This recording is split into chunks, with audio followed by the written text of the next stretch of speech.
Joaquim José da Silva Xavier, nosso conhecido Tiradentes, foi dentista, tropeiro, comerciante, militar, minerador e ativista político. Patrono cívico do Brasil, patrono das polícias civis e militares, Tiradentes ficou conhecido por liderar a Inconfidência Mineira, uma conspiração contra o domínio de Portugal no Brasil que aconteceu em 1789. Descoberta a trama, Tiradentes foi preso, julgado e condenado à morte.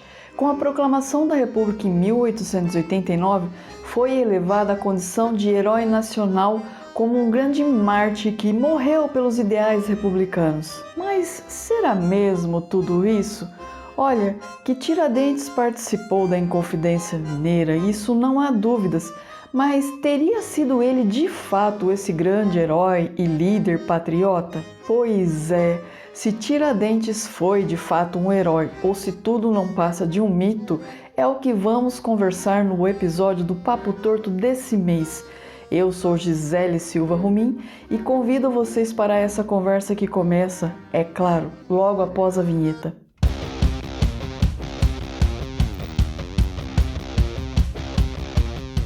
A grande verdade, meus amigos, é que Tiradentes não foi esse grande líder da Inconfidência Mineira, muito embora tenha sido o único condenado à morte. A Inconfidência Mineira foi, em verdade, um movimento muito mais de elite do que de pessoas do povo, porque até mesmo a participação de pessoas do povo aconteceu em razão de ideias da elite. Eu explico. Era muito comum as famílias abastadas enviarem seus filhos para estudar na Europa. Na Europa, eles entravam em contato com as ideias iluministas. Quando retornavam para o Brasil, semeavam essas ideias e influenciavam pessoas. Minas Gerais, à época, em razão de toda a exploração aurífica, era considerada uma capitania rica, com famílias abastadas e que estavam insatisfeitas com a cobrança de impostos. Já nos idos de 1788, 1789, essas jazidas de ouro não estavam dando mais lucro pelo esgotamento das reservas naturais.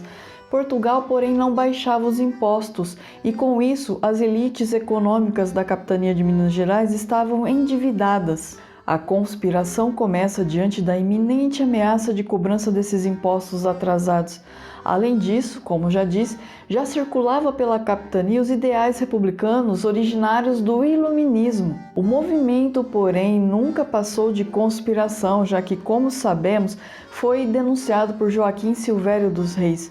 Os envolvidos foram presos, dentre eles estava Tiradentes. De família de origem humilde, Tiradentes nasce na capitania de Minas Gerais em 12 de novembro de 1746.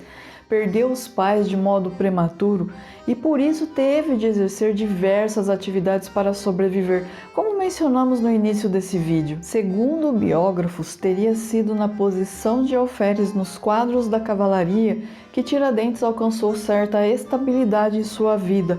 Ele chegou inclusive a ser comandante de destacamento. Apesar da pouca instrução, ele teve uma participação muito ativa na propagação dos ideais da Conjuração Mineira. Aí vocês me perguntam, Gisele, ele era proprietário de alguma jazida? Que interesse ele tinha na Conjuração Mineira se ele aparentemente não era da elite? Veja, pessoal, realmente a Conjuração Mineira tem participação das elites por conta da insatisfação com a cobrança de impostos, mas também teve participação de pessoas de diversos segmentos da sociedade, pois, influenciados pelo iluminismo, defendiam a independência em relação a Portugal e a proclamação da República. Outro ponto que contribuiu para angariar mais adeptos à Conjuração Mineira eram as notícias ainda frescas da Revolução Americana, que culminou com a independência das 13 colônias em relação à Inglaterra. Portanto, Tiradentes, muito embora não fosse da elite, era um idealista. Por ter uma ótima oratória, por ser comandante de destacamento, ele conseguia trafegar de um lado para o outro, ganhar a confiança das pessoas e, com isso, angariava muitos adeptos para a Conjuração Mineira. E aí, pessoal, estão curtindo o Papo Torto desse mês? Eu espero que sim. e peço para que não esqueçam de engajar esse episódio. Se estiver nos escutando por podcast, compartilhe nas redes sociais e indique a seus amigos. Se estiver nos assistindo pelo YouTube, deixe uma curtida, um comentário, inscreva-se no canal. O engajamento de vocês é fundamental para que esse trabalho cresça. Ou seja, minha gente, o Tiradentes ele não foi um grande líder, mas ele teve uma participação ativa na propagação dos ideais da Conjuração Mineira. Tanto que quando ele foi preso em maio de 1789, ele estava no Rio de Janeiro buscando mais adeptos para o movimento. Entre a prisão dos Inconfidentes, o sentenciamento e a execução das penas foram 3 anos. Dentre as penas aplicadas, podemos citar o degredo para a África, a pena de morte, a prisão perpétua para os inconfidentes que eram membros da igreja e o confisco de bens. No momento em que as sentenças foram proferidas, diversos inconfidentes foram condenados à pena de morte.